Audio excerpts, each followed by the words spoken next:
What ultimately makes us free? Is it a state of mind that creates this state of freedom, or is it the ability to actually physically move about?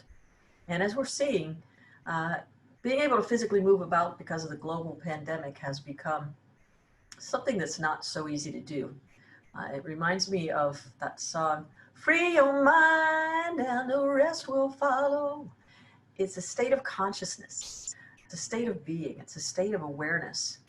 As Albert Einstein said, the true value of a human being is determined primarily by the measure and the sense in which he or she has obtained liberation from the self, smallest self.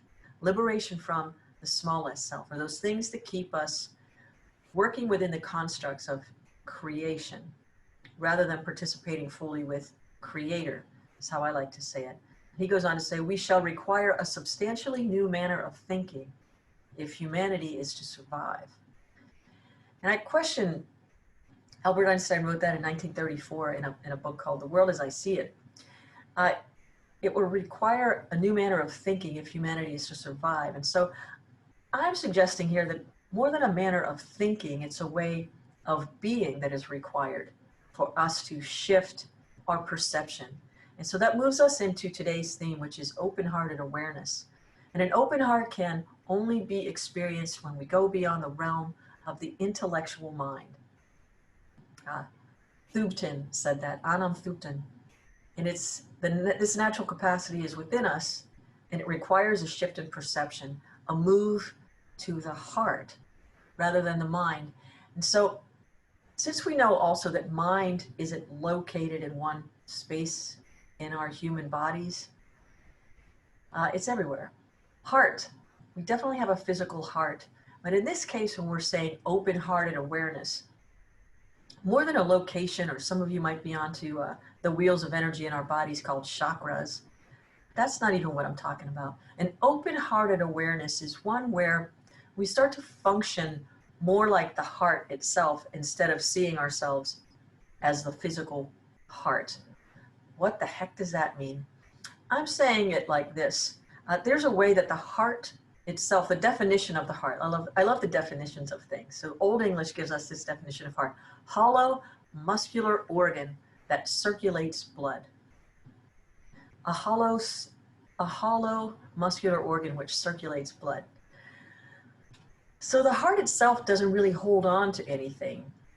It's hollow and it allows things to circulate. It's hollow and it allows things to circulate. So if in our being, we could become functioning entities, energetics of a consciousness of open-hearted awareness, we would allow things to flow. We would allow things to come through us and flow through us without holding on to something in particular, making it like there's an experience we have that we want to recreate. I'm not sure if you've ever had the experience of wanting to recreate something. I remember years ago, I was in San Francisco with one of my best friends in the whole world, and we flew into the Bay Area, got into the town, into the city of San Francisco, checked into our hotel, and then walked down to the pier to just hang out. Got very hungry by 5 o'clock because it would be 8 o'clock. I was still living in Pennsylvania at the time. So by the time it was 5 o'clock, we made our way up the hill, like to the top of the Nob Hill area, and a restaurant was just about to open. We went into this restaurant. Every single thing about that evening was magic. The gentleman who served us, the food, it was intimate, it was quiet, it was delicious, white tablecloths, all of that. We were so hungry, but it was the best meal we'd ever had. It was an Italian restaurant. And we vowed to never go try to find that place again. We couldn't remember exactly where we were after, we had a glass of wine with dinner or two, and decided we must never try to find that place if we ever come back, because it was one of those things where we just allowed that experience to happen. The experience is frozen in time, but we didn't let it become frozen in mind. Frozen in time, but not frozen in mind. Why? Because it would have created this idea that we had to go recreate a certain situation that was epic. That just happened again. Natalia and I were traveling we were in Geneva, and we went to, this is a true story, it's so funny. And we tried to recreate it and it didn't work. This is exactly what I'm saying. In the middle of the evening, it was about 8 o'clock, and we left the chateau and went for a walk and into this little village and found this Thai restaurant, of all things, in the middle of the village of Geneva. And it was this magic, enchanted situation because it just appeared out of nowhere, it felt like. And it was the best attendant we ever had. This guy, and there were a bunch of other people seated outside in this courtyard, laughing and telling stories. And this gentleman looked otherworldly to us because he was just so happy. He was like the proud restaurant owner, and it was after hours and people were just hanging out. And he served us each a glass of wine, and it ended up like being on the house somehow or something like this. So the next night we wanted to take some friends. And when we went back to the place, we were asking for the gentleman who served us. And not only did they not even remember who that person was, they said there's nobody that looks like that or with that name ever worked there. I have no idea, except that we tried to recreate this magical experience. It wasn't to be recreated. It was to be participated with as a one-time thing. It was frozen in time, but we try to make it frozen in mind. Now it's frozen in consciousness, but it's in our hearts too, as this magical event that reminded us of this process of allowing. This process of allowing. You know, sometimes we get into the idea of playing with creation more than playing with creator itself. You know, I call it, when you play with creation, it's only maneuvering things that are already here. The ideas and thoughts of other people that are already here. That's fine, and there's a time for that. I'm sitting on a chair, somebody made this chair. I'm fine with that. But there's a way that we can participate with creator itself more than creation. I call it participating with creator rather than secondhand source. Secondhand source. I remember being in an airport, and this is when they started putting televisions in airports all the time. The big topic at the time was secondhand smoke and how we finally started to get rid of that in common areas, secondhand smoke. But I deemed it secondhand sound. It's like, now I got to deal with secondhand sound. But don't allow yourself to participate with secondhand source, which means only creating from things that have already been created. This open-hearted awareness is calling for us to allow things to flow through us like blood, but not to get stuck. Allow us to become as hollow and porous in nature, to allow things to come and pass through us rather than having us hold on to one specific idea of how it could be or how it should be, as some people would say. You know, there's a way, like if the heart stops beating, that's the only time the blood will stop and get stuck. We don't want that. We want to keep things hollow and moving, being more aligned with creator than creation. I also liken it to not having a consciousness of the Venus flytrap, which opens up and it lures its prey in, pretending to be open-hearted, and then as soon as something really precious and amazing comes in, you just want to snatch it for yourself and keep it forever. No. Allow yourself to go with the flow of life. An open-hearted awareness is one that allows for all of nature to just come flowing in and flowing out like energy. Last week we started to work with the energy of chi, life force energy.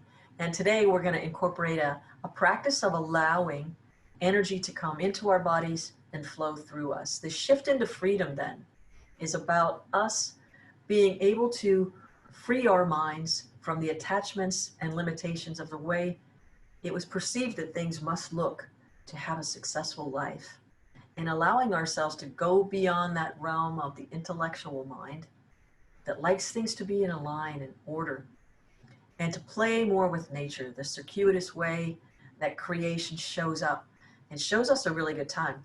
I had this painting downstairs in my room for a while. Itika started to paint this, but I love the swirl of it. the swirl and the spiral nature of open-heartedness. Not completely finished yet, and it might be something I'll play with and finish myself, but allow yourselves to take in the idea of openness, and to change our manner of thinking. The other thing Einstein said was, we can't solve a problem with the same mind that created it. Meaning we have to shift beyond, move beyond those habitual pattern thinking, those thoughts that keep us small, that keep us thinking that what we see is the way it is. No. Once we start to align more with Source through a meditation practice, or a practice like Deborah Weisenberger-Lippitz is going to take us through in just a few moments, of bringing the energy into the body, of participating with life energy itself, participating with creator rather than creation, we will get this sense of peace, this joy that is inexhaustible. It's ever new, and it's not something you'll be bored with, as Yogananda said. You can't outgive God, you can't outcreate Source, whatever you want to call that. But allowing it to move into our beings, move through us, and show us new things, instead of, like the Doobie Brothers song, trying hard to recreate what has yet to be created. We're not trying to recreate something. We are here in joyful participation with the evolution of a consciousness that requires an open-hearted awareness. And an awareness is not a thinking. It's a participation in a way with subtle vibratory forces that are outside of the realm of our senses.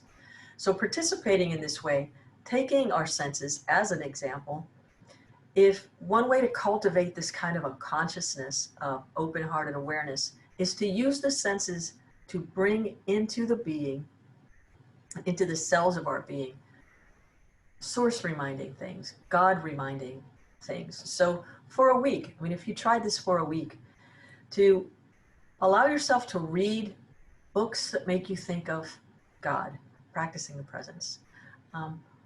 Hold beautiful things in nature, go out and touch leaves.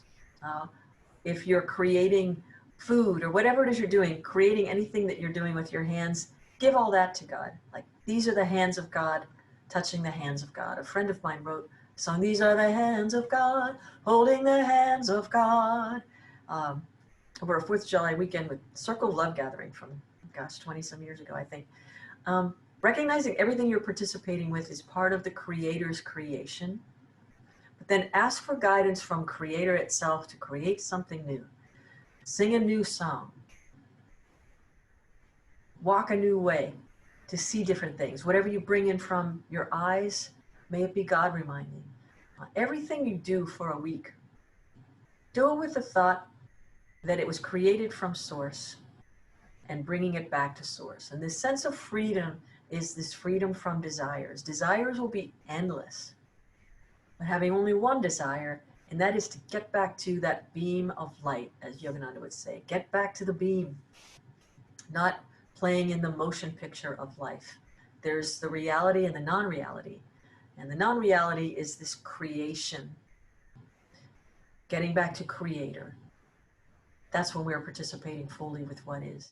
Unconditionally loving means there's nothing that can make me stop loving this individual or this thing. And that's the way Source energy works to create. It's an unconditional, inexhaustible joy of expression. So just open-hearted awareness, open-hearted love. Let's take this into meditation right now. It's just a few moments to just close your eyes and sit up straight and lift your eyes to the point between the eyebrows. I was reading something about songs and sacred songs, and this is certainly one of them. When I wrote this song, Open Wide My Heart, I was coming out of a meditation. And this is one of these soul seed songs that when you sing it, you're singing it back to Source. Source brought it right to this place, and when you sing it, singing it back to God or to Source, it opens that heart and allows love to pour through. So it also energizes the cells of your being and helps to expand them in the openness of light. in the openness of light. Open wide my heart. Sing it to the beloved with all your heart, all your soul, all your strength, and all your mind. And watch this seed song, this soul song, reverberate through your being to bring you to a higher state of awareness, a different way of thinking, which is more about being in participation and co-creation with Creator itself. And allow yourself to shift into freedom with open-hearted awareness. Let's take that into the silence.